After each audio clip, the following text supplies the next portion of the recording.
सबको जय मसीह। जय मसीह। परमेश्वर के सबको बड़ी महान और परमानेंट आशीष है। आमीन। हमेशा की तरह आज एक बार फिर से परमेश्वर जी हमको सदा की और जीवन की रोटी देने वाले हैं। परमेश्वर जी आज एक बार फिर से हमको अपनी महिमा के लिए तैयार करने वाले हैं। चलो एक बार फिर से अपना सिर झुकाते हैं परमेश्वर जी के आगे और अपनी सारी समस्याएं और परेशानियां रखते हैं और परमेश्वर जी के पास आने से पहले एक छोटी सी प्रार्थना करते हैं। Hallelujah hallelujah hallelujah. एक बार फिर से यहोवा पिता तेरी तारीफ हो प्रभु यीशु जी, एक बार फिर से तुम्हारी तारीफ हो पवित्र आत्मा जी, एक बार फिर से तुम्हारी तारीफ हो पिता पुत्र और पवित्र आत्मा, एक बार फिर से तुम तीनों की तारीफ हो ये पिता जमीन और आसमान के मालिक मेरे प्यारे पिता प्रभु यीशु नासरी, एक बार फिर से हमेशा की तरह तुम्हारे पवित्र हजूरी में आने से पहले मैं तेरा बेनबीर अपने गुनाहों को कबूल करता हूँ जो हमने बचपन से लेकर अब तक जाने जन्म की। खुदावा प्रभु जी एक बार फिर से हमारे गुनाहों को बख्श दे और हमें फिर से गुनाह ना करने की सम्मित हो। तेरा वचन कहता है प्रभु जी दुनिया में सभी जन गुनाहगार हैं मेरे पिता। खुदा पाक इस समय जितने तेरे बेटे बेटियां इस प्रार्थना को देख रहे हैं सुन रहे हैं प्रभु जी, मैं उन सबको तुम्हारी तीनों शरीर जलानी हाथों में सौंप देता हूँ क्योंकि तूने इन सबके लिए भी मार खाई है मेरे पिता और हमारे लिए तूने क्रूस पर कुर्बानी दी है प्रभु यीशु मसीह। तेरे सब बेटे बेटी को तुम्हारे पवित्र लहू में छिपाकर तुम्हारी जलानी हाथों में सौंप देता हूँ। जिस तरह तूने हमारे गुनाहों को माफ किया है मेरे सारे बेटे बेटियों के, हम सब तेरे भाई बेटे बेटियों के भाई, हम सब भाई बहनों के सारे गलती गुनाह अपराधों को बख्श दो मेरे पिता और हमें फिर से गलती गुनाह और अपराध ना करने की समझ दो। आज के इस वचन से पहले, इस जीवन की रोटी से पहले खुदा बाप प्रभु जी हम सब पर पूरा अधिकार कर लो मेरे पिता। दिलों पर, दिमागों पर, हाथों पर, आंखों पर अधिकार कर लो और आज के इस वचन से पहले हमें तैयार करो ताकि हम तेरे बेटे बेटियां इस वचन को सिर्फ पढ़ने या सुनने वाले ना बने बल्कि इस वचन पर अमल करने वाले बने। आज का जो वचन हो जी हमारे लिए तेरी ओर से स्वर्ग से उतरी जीवन की रोटी हो प्रभु यीशु मसीह, वही रोटी हो प्रभु यीशु मसीह जी जिसे तूने खुद अपने हाथों से हमें दिया प्रभु यीशु मसीह जी। खुदा बाप प्रभु यीशु मसीह जी वही रोटी हो प्रभु यीशु मसीह जिसे हम खाने वाले बने, पचाने वाले बने और जिससे हम तृप्त हो जाए प्रभु यीशु मसीह। तेरा वचन हम सबकी जिंदगी में जड़ पकड़े प्रभु यीशु मसीह और 100 गुना फल लेकर आए प्रभु जी। इस वचन से पहले हमारे दिल दिमाग हाथों में पूरा अधिकार कर लो मेरे पिता। अब हम वही देखें जो तुम्हें दिखाए, वही सुने जो तुम हमसे कहे और वही बोले जो तेरा पवित्र आत्मा हमें बोलने को कहे, बल्कि जब हम बोले तो हम नहीं तेरा पवित्र आत्मा बोले और तेरा वचन सीधा हमारे अंदर उतर जाए। प्यारे पिता प्रभु यीशु मसीह तेरी महिमा हम सब प्रकट हो मेरे पिता और आज की इस बंदगी के दौरान सबके हम जान से हर तरह की कमजोरी और कमी और घटी दूर हो जाए प्रभु यीशु मसीह की जिंदा पाकर बेहतर नाम से। प्यारे पिता प्रभु यीशु मसीह जी की जिंदा पाकर बेहतर नाम से आमीन। सबको जय मसीह। परमेश्वर जी हम सबको महान और परमानेंट आशीष दे। आमीन। बहुत बार ऐसा हुआ है कि जब मैं अक्सर किसी न किसी इंसान के पास प्रेयर के लिए जाता हूँ या मुझे बुलाते हैं तो मैं अक्सर उनसे पूछता हूँ हाँ जी कोई समस्या है, कोई प्रॉब्लम है या फिर खास मकसद है जिसके लिए वो चाहते हैं कि हम उनके लिए प्रार्थना करें। तो उनमें से ज़्यादातर मुझे जब मैं दूसरी तीसरी चौथी बार जाता हूँ तो वो यही बोलते हैं भाजी सब कुछ बहुत बढ़िया है, सब कुछ बहुत ही अच्छा है, बस एक प्रार्थना कीजिए कि हम प्रार्थना में बढ़ जाएं, हम और आगे बढ़ जाएं, हमारे लिए यही दुआ करिए और यही प्रार्थना कीजिए। तो कुछ न्यू पर्सन्स जो हमारे पास आते हैं या परमेश्वर के साथ नए नए जुड़े होते हैं तो वो अक्सर हमसे पूछते हैं कि हमसे ठीक से प्रार्थना नहीं की जाती, हमें प्रार्थना कैसे करनी चाहिए, हमें प्रार्थना करनी सिखाइए।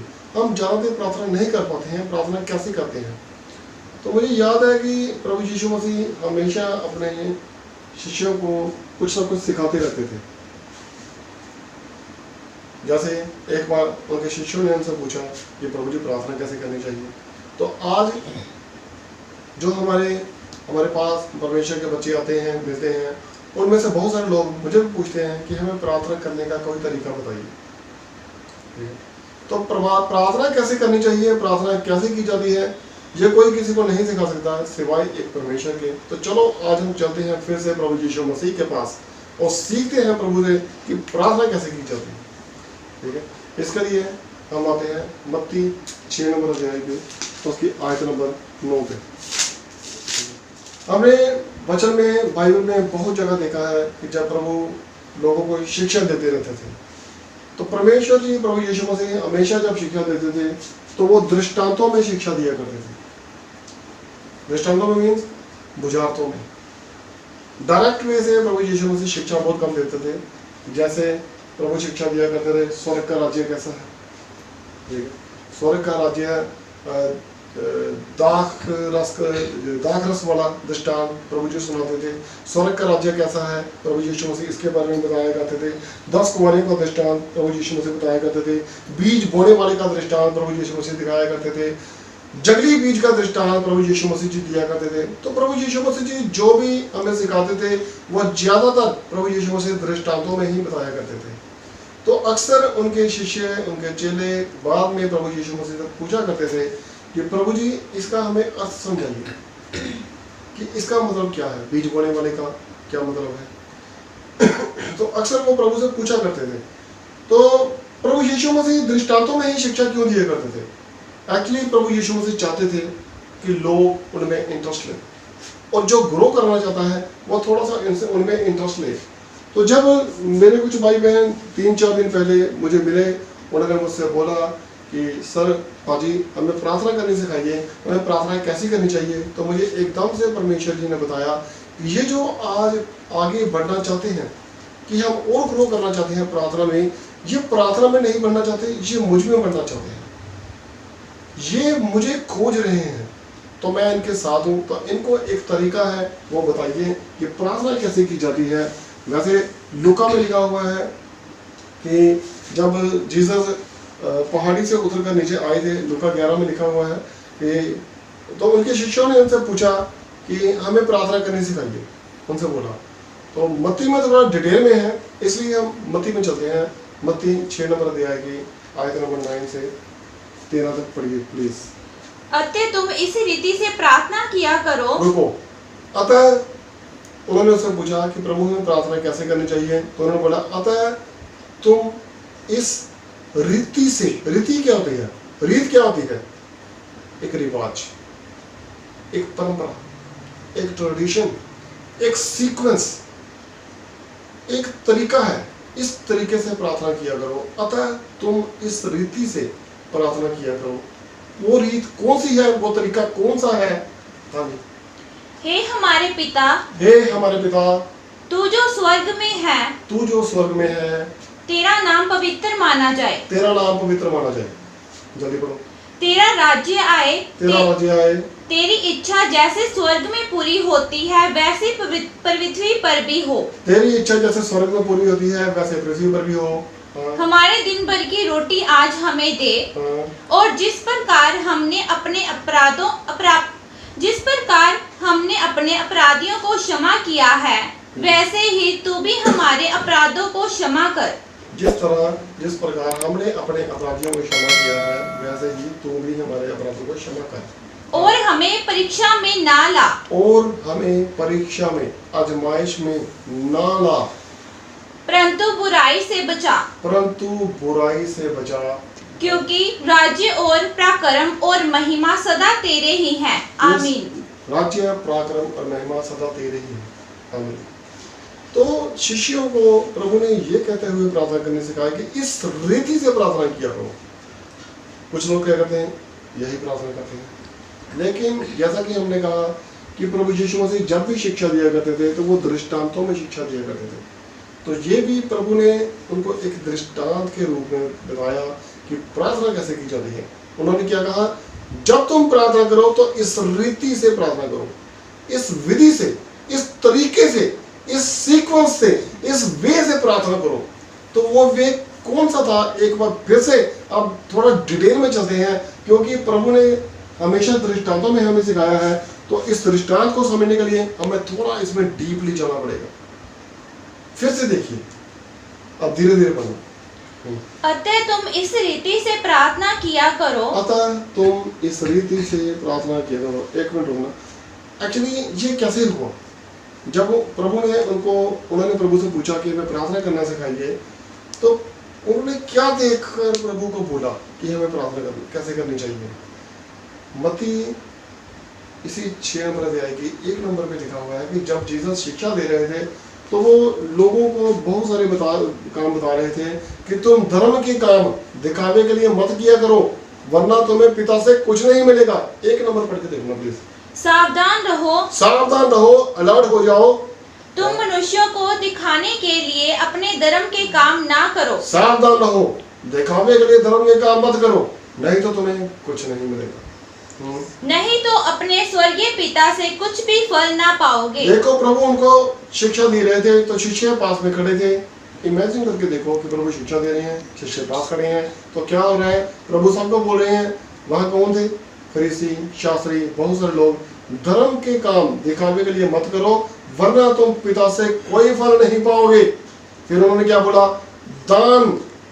हाँ जी, इसलिए जब तू दान करे हाँ, तो अपने आगे तुरही ना बजवा। फिर से बोला कि अपने आगे तुरही मत बजा, अपने आगे ढिढोरा मत पिटवा, और फिर दान करे, वरना तुम्हें कुछ नहीं मिलेगा।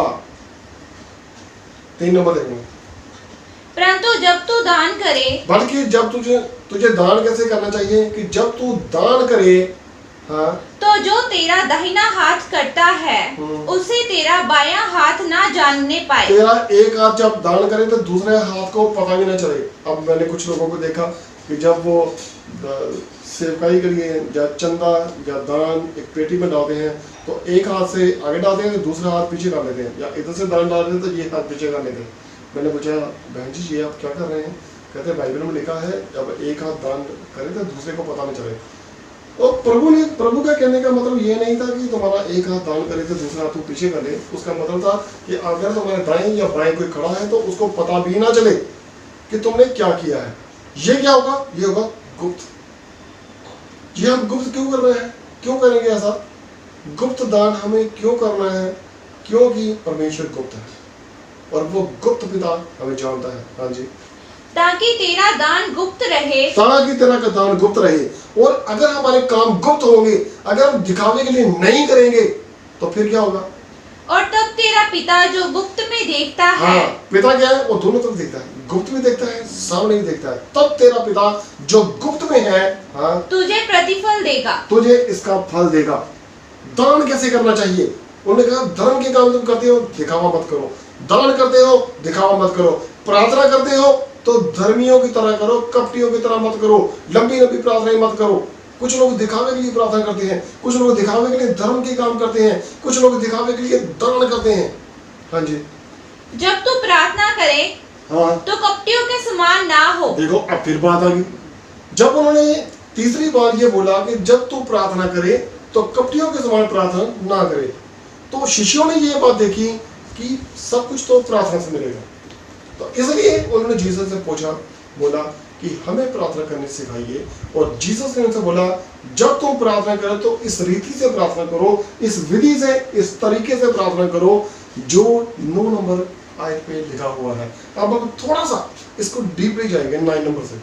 अतः तुम इस रीति से प्रार्थना किया करो। अतः तुम इस रीति से, इस विधि से प्रार्थना किया करो। वो विधि कौन सी है? अब देखिए। हाँ जी, हे हमारे पिता तू जो स्वर्ग में है, हे हमारे पिता तू जो स्वर्ग में है, तेरा नाम पवित्र माना जाए। तेरा नाम पवित्र माना जाए। नंबर 1 पे सबसे पहले क्या जरूरी है? पवित्रता। परमेश्वर को पवित्र है, परमेश्वर अति पवित्र है। प्रकाशित वाक्य में लिखा है कि परमेश्वर के पास बहुत सारे फरिश्ते खड़े होते हैं जो 24 घंटे ये बोल रहे हैं, पवित्र पवित्र पवित्र पवित्र पवित्र पवित्र। परमेश्वर अति पवित्र है, बहुत पवित्र है। इसलिए परमेश्वर के सामने आने से पहले हमें पवित्रता बहुत जरूरी है। और दूसरी बात, सबसे पहले जो उन्होंने बोला, हे हमारे पिता तू जो आसमान पर है, तेरा नाम पवित्र माना जाए। तो जब भी प्रार्थना करें तो परमेश्वर को पिता कहकर पुकारें, ये हमारे पिता। लेकिन पिता हम परमेश्वर को तभी बोल सकते हैं जब हम परमेश्वर को प्यार करते हैं, अदरवाइज हमारे अंदर से बाप की फीलिंग नहीं आएगी। ये हमारे पिता तू जो आसमान पे है, मीन्स पिता 2 तरह के होते हैं, एक दुनियावी और एक आसमानी। दुनियावी पिता हमारे पास हो या ना हो, कुछ लोगों के पिता बचपन में ही उनकी डेथ हो जाती है, कुछ लोगों के पैदा होने से पहले डेथ हो जाती है, कुछ लोगों की थोड़ा बाद में हो जाती है। लेकिन हमारा जो पिता है आसमान पे, वो सदा बना रहने वाला है। वो किसी के साथ गलत नहीं करता, किसी के साथ भेदभाव नहीं करता। तो सबसे पहले हमें उस पिता को जब पुकारना है तो उसे हमने पिता बोल के पुकारना है। ठीक है। और परमेश्वर के सामने आने से पहले पवित्रता बहुत जरूरी है। ठीक है। हाँ जी, आगे देखिए। तेरा राज्य आए, हाँ। तेरी इच्छा जैसी स्वर्ग में पूरी होती है वैसे पृथ्वी पर भी हो। वैसे ही पृथ्वी पर ही हो। मुझे याद है कि आज से लगभग 5-6 साल पहले हमारी एक ऑफिस में कोलीग लड़की थी और मुझे बोल दिया, पाजी हमने हमारी एक आंटी है, हमने उनके लिए प्रेयर के लिए चला है, तो प्लीज़ मेरे साथ चलेंगे। वो बहुत बेचारी परेशान है, उसको पैरालाइज हुआ है 38 साल से, 38 ईयर से उसको पैरालाइज हुआ है। तो उसकी एक बाजू नहीं चलती है, एक टांग भी नहीं काम करती है, तो बेचारी किराए में रहती है। तो पाजी मेरे साथ चलेंगे? मैंने बोला हाँ जी सर, जरूर चलेंगे। जब हम उनके लिए प्रार्थना करने के लिए उनके घर पे गए तो उस लेडी की एज आई थिंक 60 ईयर्स के करीब थी। उन्होंने मुझे बताया कि कैसे कैसे उनको प्रॉब्लम हुई थी और 38 साल हो गए हैं। जब उनके लिए हमने प्रार्थना की तो उसी दिन से उनके हाथ में हलचल होनी शुरू हो गई। दूसरी और तीसरी प्रार्थना के बाद उसके हाथ ने काम करने शुरू कर दिया। काफ़ी हद तक वो ठीक हो गई, रिकवरी उसमें बहुत ज़्यादा आ गई, उसने काम करना शुरू कर दिया। तो उसने मुझे बोला कि पाजी ऐसा क्या है, मैं 20 साल से चर्च जा रही हूँ लेकिन मेरी ज़िंदगी में कोई चेंज नहीं है। मैंने बहुत सारे लोगों को देखा है जो बहुत सालों से चर्च में जा रहे हैं लेकिन उनकी ज़िंदगी में चेंजेस नहीं आती है, खुशहाली नहीं है, प्रॉब्लम बहुत है, आज भी वो वैसे के वैसे ही हैं। तो वो मुझे बोलती है कि ब्रदर मेरी लाइफ में ये चेंज क्यों नहीं आ रही थी, मैं ठीक क्यों नहीं हो रही थी, मैं तो 20 साल से चर्च जा रही हूँ। तो मेरा उसके आगे एक बहुत ही सिंपल सा सवाल था, क्या इन 20 सालों में तुमने कभी गुनाह की तौबा की है? क्या किसी परमेश्वर के बच्चे ने तुमसे तुम्हारे गुनाहों की तौबा करवाई है? वो कहती है नहीं। बस इसका जवाब चाहिए। जब भी हम परमेश्वर के पास आए, परमेश्वर पवित्र है, पवित्र नहीं अति पवित्र है, तो जब भी हम परमेश्वर के पास आए तो अपने गुनाहों की तौबा बहुत जरूरी है। फिर उसको परमेश्वर को पिता कहकर हमें बुलाना है, तभी हमारी जिंदगी में काम होगी। ठीक है, हे हमारे पिता तू जो आसमान पर है, तेरा राज्य आए, तेरा नाम पवित्र माना जाए। हाँ, तो सिर्फ इतने से बात नहीं बनेगी, हमें सीखना पड़ेगा। जब तक हम सीखेंगे नहीं तब तक हमारी लाइफ में ग्रोथ नहीं आएगी, हमारी लाइफ में चेंज नहीं आएगी। जो सीखेगा वो आगे बढ़ेगा, और प्रभु अक्सर सिखाया करते थे। ठीक है, मुझे याद मत्ती 11 नंबर अध्याय की 28 नंबर आयत देखना प्लीज। मुझे याद आ रहा है कि प्रभु यीशु मसीह क्या बोला करते थे कि हमें चंगाई कैसे मिलेगी। बहुत सारे लोग चर्च जाते हैं, कई सालों से जाते हैं, कोई चंगाई नहीं है।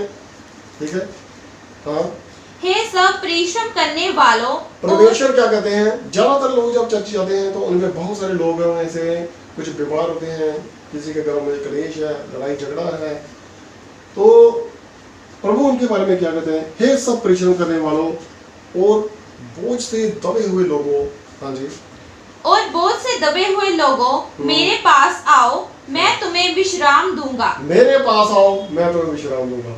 अब मान लीजिए किसी की किडनी खराब है, मान लीजिए किसी के हार्ट में प्रॉब्लम है, मान लीजिए किसी को पैरालाइज हुआ है, वो हमारा बहुत ही करीबी है, हमारा उससे बहुत प्यार है, हम उसका दुख नहीं उठा सकते। अगर उस पर कोई कर्जा होता तो हम 10, 12, 20, 25 भाई मिलकर उसकी मदद कर सकते थे, उसका कर्जा उठा सकते थे, लेकिन बीमारी को कैसे उठाएं? तो ये हम पर बोझ है। ये सब परिश्रम करने वालों, परिश्रम मीन्स हम मेहनत तो बहुत करते हैं, हम बहुत कोशिश कर रहे हैं इन बीमारियों से बचने के लिए, तो बोझ हम पर उतना ही है। बीमारियां क्या है, बोझ है, गरीबी क्या, ये बोझ है हम पे, इस बोझ से हम निकल नहीं पा रहे हैं। तो परमेश्वर कहते हैं, हे सब परिश्रम करने वालों और बोझ से दबे हुए लोगों, तुम लोग मेरे पास आओ, मैं तुम्हें विश्राम दूंगा, मैं ही तुम्हें आराम दूंगा। हाँ जी, मेरा जुआ अपने ऊपर उठा लो, मेरा क्रोस उठा लो, मेरा बोझ उठा लो और मुझसे सीखो। और मुझसे सीखो। सबसे पहली बात यह है कि जब तुम मेरे पास आते हो, क्रूस चर्च में आते हो, प्रार्थना के लिए आते हो, जब घर से आते हो, तो मेरा जुआ तुम उठाओ, मेरे पास आओ और मुझसे सीखो। अगर तुम सीखोगे नहीं, आराम कैसे मिलेगा? और मुझसे सीखो। क्या सीखना है हमें? हाँ जी, क्योंकि मैं नरम और मन में दीन हूँ। क्योंकि मैं नरम हूँ और मन में दीन हूँ, सब पर दया करने वाला हूँ। अगर तुम ये चीज, ये बात मुझसे सीख जाओगे, हाँ जी, और तुम अपने मन में विश्राम पाओगे, फिर तुम्हें आराम मिलेगा। क्या बोला उन्होंने? पहले मुझसे सीखो, फिर तुम्हें आराम मिलेगा। तो चलिए वचन प्रे पे दोबारा वापस आते हैं, ठीक है, कि प्रभु हमें क्या सिखा रहे थे।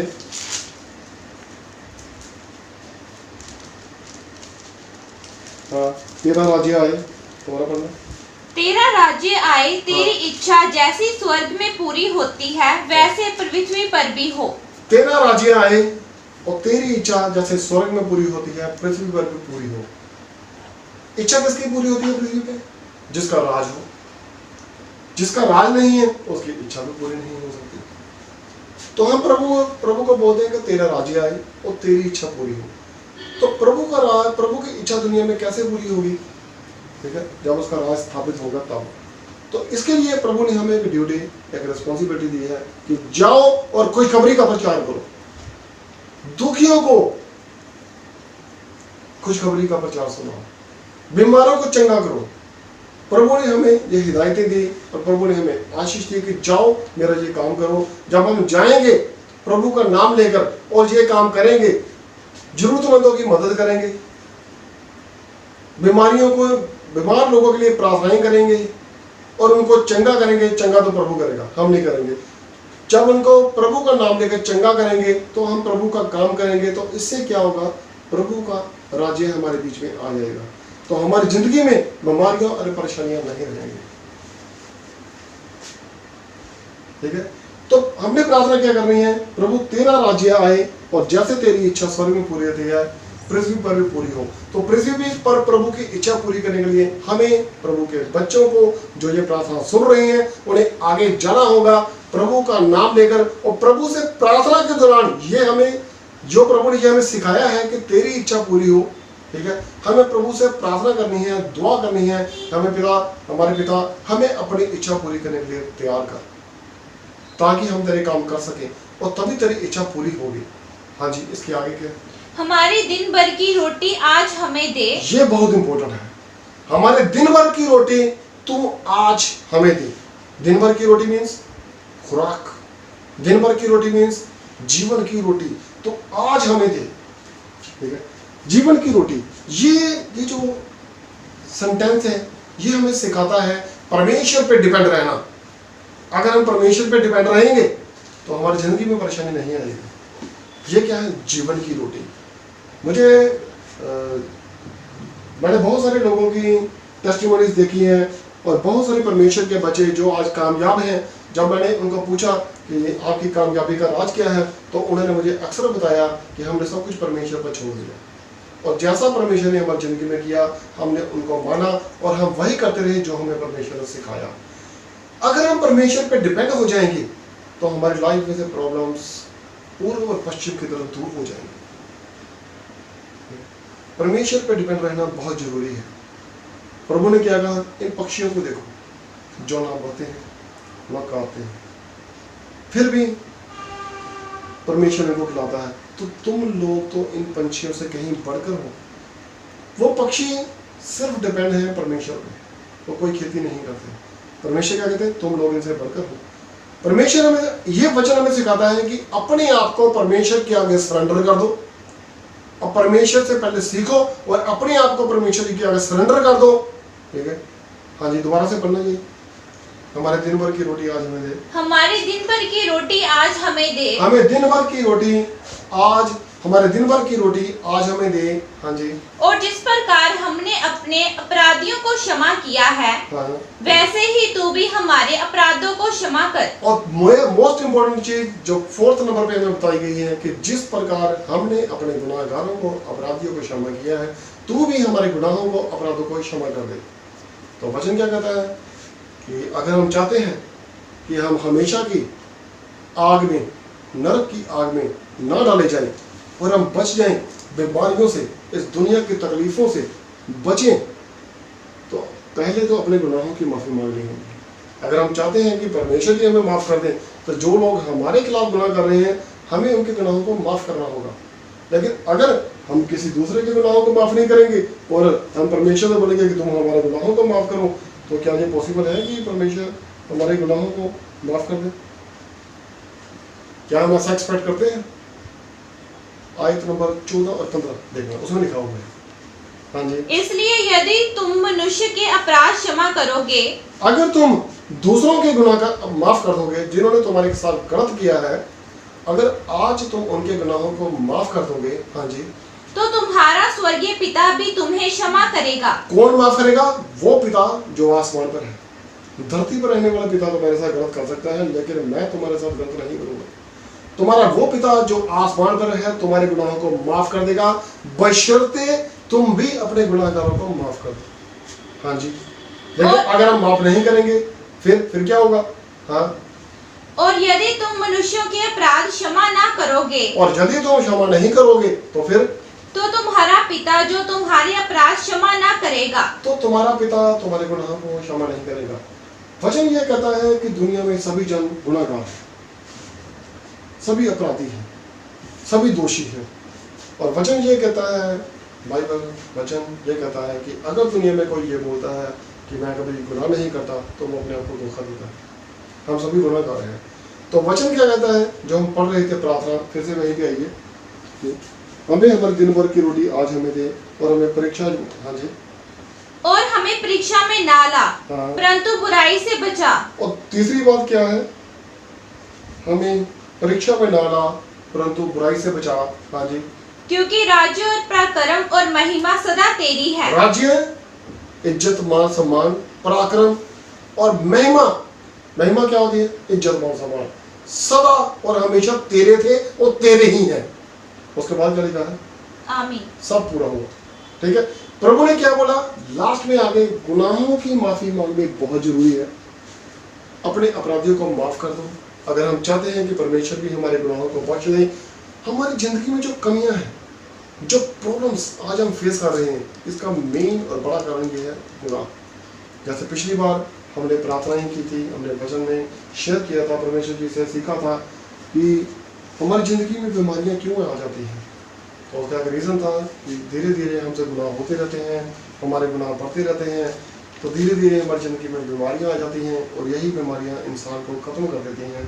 तो परमेश्वर क्या कहते हैं, अगर तू चाहता है कि तू बच जाए, तो पहले अपने अपराधियों को माफ़ कर दे, फिर मैं तेरे गुनाहों को बख्श दूंगा, तो फिर हमारी ज़िंदगी में निजात आनी शुरू हो जाएगी। पवित्रताई के साथ शुरू किया था, तो पवित्रताई के साथ हम आगे बढ़ रहे हैं। ठीक है। फिर क्योंकि राज्य, पराक्रम और महिमा किसका है? सबका सब परमेश्वर जी का है। तो परमेश्वर ने क्या कहा? हमें बुराई से बचा, परंतु हमें, दोबारा से ना, और हमें परीक्षा में ना ला, परंतु बुराई से बचा। हमें परीक्षा में ना ला, आजमाइश में ना पड़ने दे, परंतु बुराई से बचा के रखो। अब परीक्षा कैसे आ जाती है हम पर? उन्होंने क्या बोला? बुराई से बचा। अगर हमारा ध्यान गलत तरफ जाएगा, अगर हमारा ध्यान गलत तरफ होगा, तो नेचुरली हमारी लाइफ में परीक्षा आ जाएगी। जो इंसान बिल्कुल ठीक चलता है या चलने की कोशिश करता है, वचन के अकॉर्डिंग जो उसको शिक्षा दी गई है उस पर चलने की कोशिश करता है, तो उसकी लाइफ में प्रॉब्लम्स कम आती हैं। ज़्यादातर ये होता है कि इंसान जब किसी लालच में पड़ जाता है, जब किसी बुराई में पड़ जाता है, तो लालच क्या है? सब बुराइयों की जड़ है। जब वो कोई बुराई करने की शुरू कर देता है, तो उसको अच्छे बुरे का पता थोड़ा कम चलता है, तो उसकी ज़िंदगी में आजमाइशें आनी शुरू हो जाती हैं, परीक्षाएं आनी शुरू हो जाती हैं। तो प्रभु ने प्रार्थना में क्या बोला कि जब तुम प्रार्थना करो तो कैसे करोगे? कि हमें परीक्षा में ना ला, परंतु बुराई से बचा, क्योंकि बुराई इसकी मेन जड़ है। तो फिर से हमें गुनाहों से बचे रहने के लिए हर रोज प्रार्थना करनी है, परमेश्वर से यही दुआ करनी है कि प्रभु हमें अपनी समझ, अपनी बुद्धि और अपना ज्ञान दे, ताकि हम बुराई से बचे रहें। अगर हम बुराई से बचे रहेंगे तो परीक्षा से भी बचे रहेंगे। तो प्रभु ने क्या बोला था शुरू में 9 नंबर आयत में कि जब तुम प्रार्थना किया करो तो इस रीति से प्रार्थना किया करो। तो ये रीत, ये जो सीक्वेंस है, ये हमने देख ली है। ये सारी चीजें हमारी प्रार्थना में शामिल होनी चाहिए। अब परमेश्वर का पवित्र घर कौन सा है? वचन कहता है तुम्हारा शरीर ही मेरा पवित्र घर है। परमेश्वर इंसान के बनाए हुए घरों में नहीं रहता, मंदिरों या घरों में या चर्चों में परमेश्वर कहीं नहीं रहता। परमेश्वर कहता है मेरा पवित्र घर तुम्हारा शरीर है, पहले इसको पवित्र करो। अगर हम पवित्र हैं तो परमेश्वर हमारे पास आ जाएगा, अगर हम पवित्र नहीं है तो जहाँ मर्जी चले जाओ, बड़े से बड़े दुनिया के बड़े से बड़े पास्टर के पास चले जाओ, अगर हम दिल से ही गुनाह माफ़ी नहीं मांगेंगे तो हमें कुछ नहीं मिलेगा। पवित्रता ही बहुत जरूरी है। तो परमेश्वर हमें आज प्रार्थना करना कैसे सिखाता है? सबसे पहले हमें पवित्र बनना है क्योंकि पिता पवित्र है। दूसरा, पिता को, परमेश्वर को हमने पिता कहकर संबोधित करना है। दूसरा, हमें परमेश्वर को महिमा देनी है।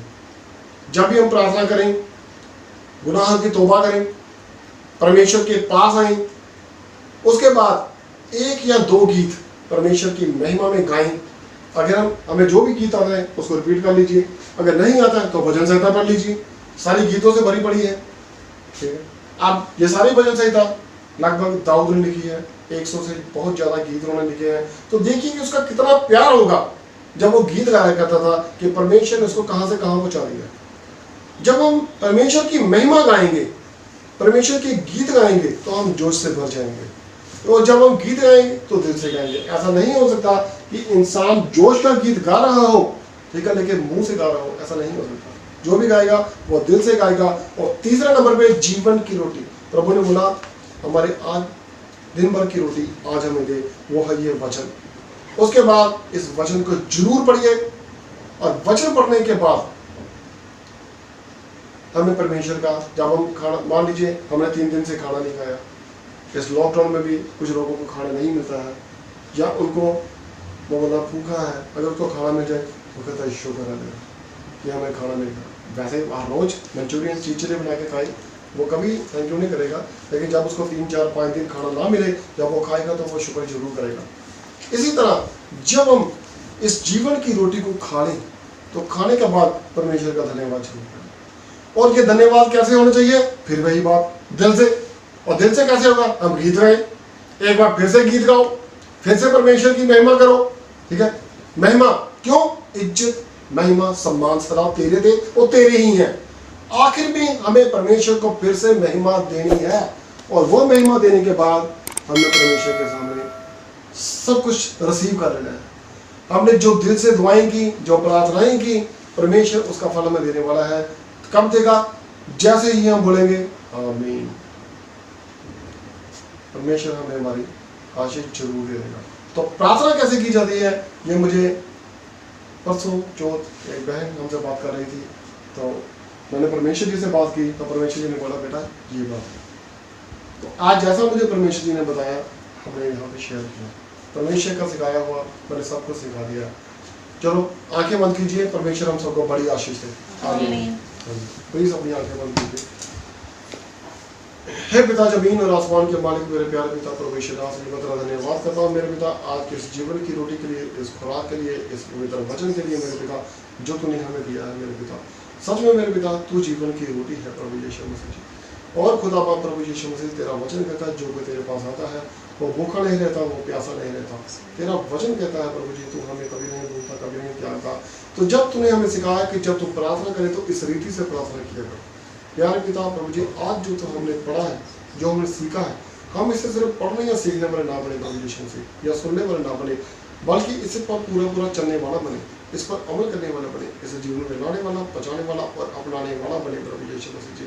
प्यारे पिता, तेरा ये वचन हम सबकी जिंदगियों में जड़ पकड़े और 100 गुना, 1000 गुना, करोड़ गुना, अरबों गुना फल लेकर आए, और किसी तरह की कोई गम, बोझ, दुख, तकलीफ, दर्द, बीमारी, परेशानी, दुष्ट अंधकार की शक्ति, दुश्मन की योजना, यानी कि चाल, तेरे इस प्यार को, इस खुराक को, जीवन की रोटी को हमारे जीवन से चलाने में कामयाब ना हो। इस समय तेरे जितने बेटे बैठ गए तेरे पवित्र हजूरी में सामने बैठे हुए हैं, जो इस प्रार्थना को सुन रहे हैं, इसे देख रहे हैं, मैं सबका रुझे समझा एक बार फिर से तुम्हारे कीलों से चेहरे जलाली हाथों में सौंप देता हूँ। प्यार पिता, मैं आपसे दुआ करता हूँ, हम सब की कमियों को दूर कर मेरे पिता, हम सब की घटियों को अपने स्वर्ग के बना से पूरा करो प्रभु यीशु मसीह जी। हम सबको अन्य पवित्रों जलाली हाथों में संभाल। जब हम अगली बार प्रार्थना में इकट्ठे हुए प्रभु यीशु मसीह जी, तो आज जो कमियां और बीमारियां और परेशानियां हमारी जिंदगी में है, ये अगली बार ना मिले प्रभु यीशु मसीह, बल्कि बहुत सारे लोग गवाहियों के साथ तेरी पवित्र घर में आए प्रभु यीशु मसीह, तेरी महिमा गाएं प्रभु यीशु मसीह जी, क्योंकि इज्जत, मान, सम्मान, महिमा सदा तेरे ही थे और तेरे हैं और तेरे ही रहेंगे प्रभु यीशु मसीह। तू कभी नहीं बदला मेरे पिता, दुनिया के शुरू से लेकर तू अंत तक सदा एक जैसा बना रहेगा। तो महिमा सदा तेरी थी, तेरी है और तेरी ही रहेगी। प्यारे पिता, तू बढ़ता जाए, हम घटते जाए, और तेरी इच्छा जैसे स्वर्ग में पूरी होती है, हम सबकी जिंदगी में भरपूरी सब पूरी हो। प्यारे पिता प्रभु यीशु मसीह जी के जिंदा नाम से आमीन। सब कुछ जरूर से। परमेश्वर सबको बड़ी आशीष दे। जय। आमीन।